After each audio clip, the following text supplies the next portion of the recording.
Welcome back to my channel Mou blogs. তো ma'am কেমন আছো সবাই? আশা করি ভালো আছে, আমিও ভালো আছি। তো দেখো আকাশ ঘিরে মেঘ করেছে, ভীষণ মেঘ করেছে, মনে হচ্ছে ভীষণ জোর বৃষ্টি আসবে, মৌসুমধারায় বৃষ্টি আসবে।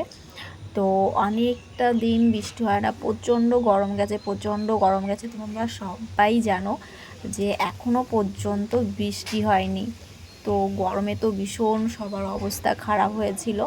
আর এখন দেখো এখানে ভীষণ মেঘ করেছে, আর এই দেখো বৃষ্টিও নেমে গেছে, আর বিদ্যুৎ চমকাচ্ছে, প্রচণ্ড পরিমাণে ঝড়ও উঠছে। আর বৃষ্টি তো পড়তেই আছে পড়তেই আছে, এরকম বৃষ্টি এই বছরে মনে হয় প্রথমই হলো, এই বছরে প্রথম বৃষ্টি এইটা। তো কেমন লাগছে তোমাদের এই বৃষ্টিটা তোমরা কিন্তু কমেন্টে জানাবে। আর চাষিদের তো ভীষণই ক্ষতি হয়েছে। এইখানে দেখো আমরা বৃষ্টিটাকে এনজয় করছি, আমার ছেলে তো ভীষণ এনজয় করছে। আর এখানে নিকিতা, এখানে মা, দিদিমা সবাই বসে আছি, কারণ বাড়িতে কারেন্ট নেই। তো কারেন্টটা চলে গেছে, আর এটা হচ্ছে আমাদের ইনভার্টারের লাইন। তো বাড়িতে ইনভার্টার ছিল বলে তাই আমরা একটু আলোটা পাচ্ছি, আর নাহলে অন্ধকারে আমাদের বসে থাকতে হতো। তো বাইরে হচ্ছে বৃষ্টি, আর আমরা এখানে বৃষ্টিটাকে এনজয় করছি সবাই মিলে। আর এই দেখো আমাদের নিকিতা বুড়ির কি করছে।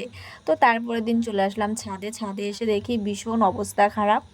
তো সারা ছাদটা পাতায় ভরে গেছিলো, কারণ রাত্রিবেলা ঝড় বৃষ্টি হয়েছিল, তোমরা তো দেখতেই পারলে। আর ছাদটা প্রচণ্ড পরিমাণে পাতা পড়েছে। দেখো আমাদের বাড়িতে কিন্তু একটা গাছ নেই, কিন্তু চারিপাশে যত গাছ আছে এত জোরে ঝড় ছেড়েছে যে ছাদের উপর সব পাতা এসে পড়েছে। আর আমি সকালবেলা সেটা পরিষ্কার করতে চলে এসেছি, কারণ ছাদের উপর এইভাবে পাতা পড়ে থাকলে জলটা পাস হতে পারবে না।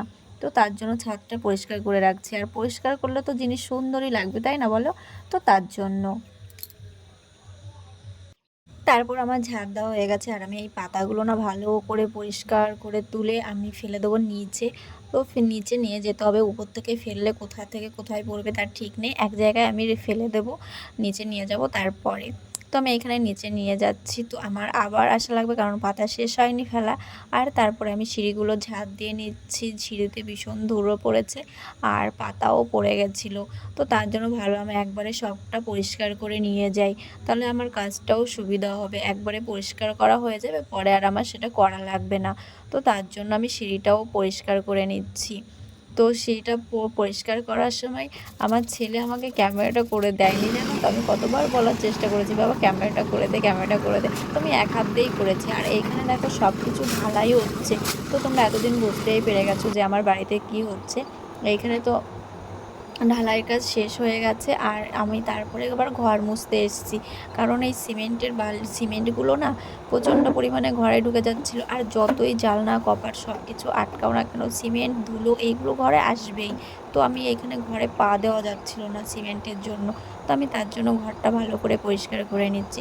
তো ভিডিওটা আর বড় করছি না, ভিডিও যেটা ভালো লাগে like comment share and subscribe করে দিও। টাটা।